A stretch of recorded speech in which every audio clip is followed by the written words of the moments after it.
When you initially set up your Databricks account, you can select the professional plan with 14-day trial or the free Databricks Community Edition. The professional plan will give you up to $400 in free usage credits when you start your trial. You can select usage of AWS, Microsoft Azure, or Google Cloud. I set up a trial of the professional plan and configured it to use Google Cloud. I've already logged into my Databricks account. I'm on the Account Console page. I need to first set up a workspace. I'm going to click on Workspaces. I'm going to click Create Workspace. Give it a unique workspace name. My third workspace. I'll select a region. I'm on the East Coast, so I'll select US East 1. I've already set up a project in Google Cloud. I'll copy the project ID here. I'm going to paste that into the Google Cloud project ID field. I'll scroll down, and then I'll click Save. This will configure the workspace using my project in Google Cloud. There's my third workspace. You can see it provisioning. Databricks takes care of configuring it for me. This could take a few minutes. You can see it's done. I'm going to open the new workspace. Let me click Open Workspace. So this is it. Let me click on Workspace. You can see the configuration here using my Google account. I'm going to create a notebook. This is equivalent to a Jupyter notebook file. Let me give this a unique name, my third notebook.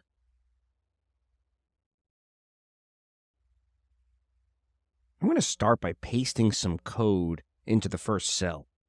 What I'm doing here is I'm going to load some sample data. It's airline and flight data. Then using Spark, I'm going to read it as a CSV file into a Spark data frame. And then I'm going to show the first 5 rows of that data. Let me run that. The first time you run code in the notebook, it's going to need to create and attach to a new compute resource in your Google project. It'll automatically provision the resources that it needs inside of your Google project. This can take a few minutes. You can see the status here.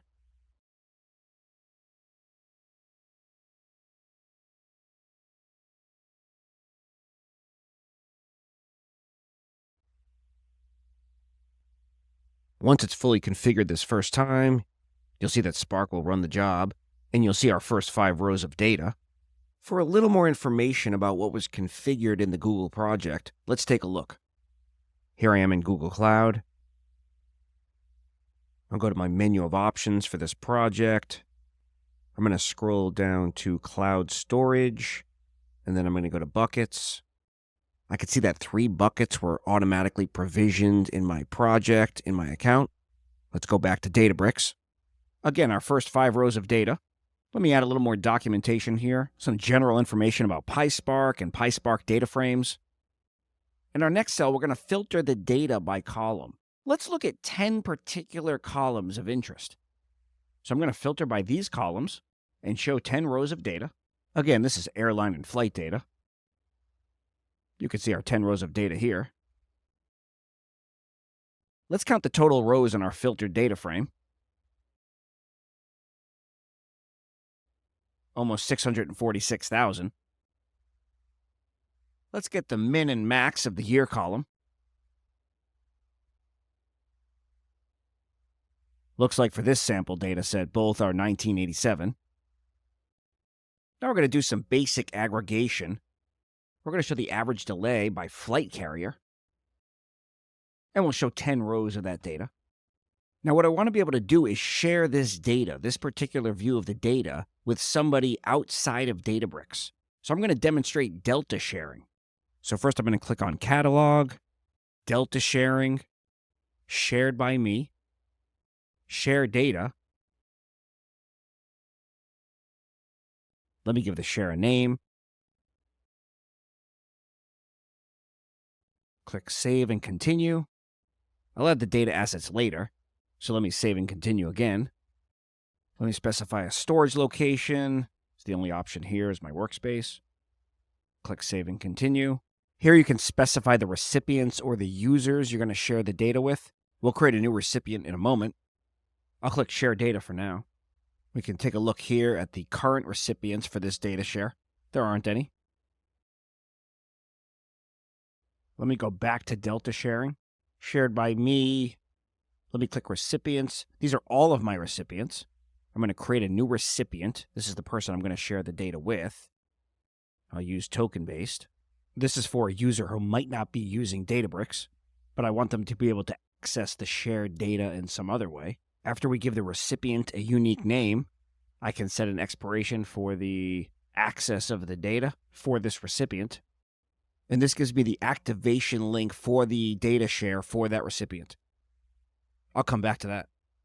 Let's grant this recipient access to the data share that we created. I'll do that here. My third share.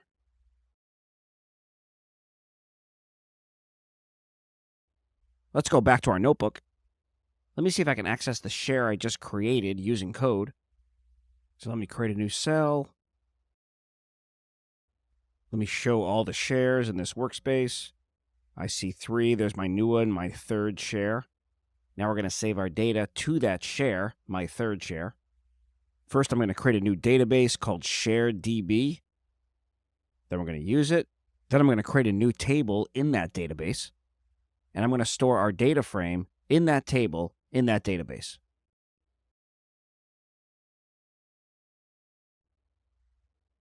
Let's go ahead and list the databases in our workspace. There it is, SharedDB. I know that my data is in a table in that database. Let me use that database.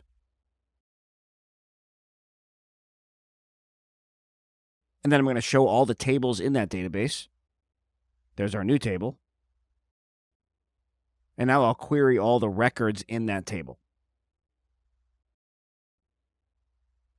And there it is. It looks just like our data frame. Finally, let's add these data assets to our data share. I'm going to go back to Catalog, Delta Sharing, Shared by Me, my third share. I'm going to add assets.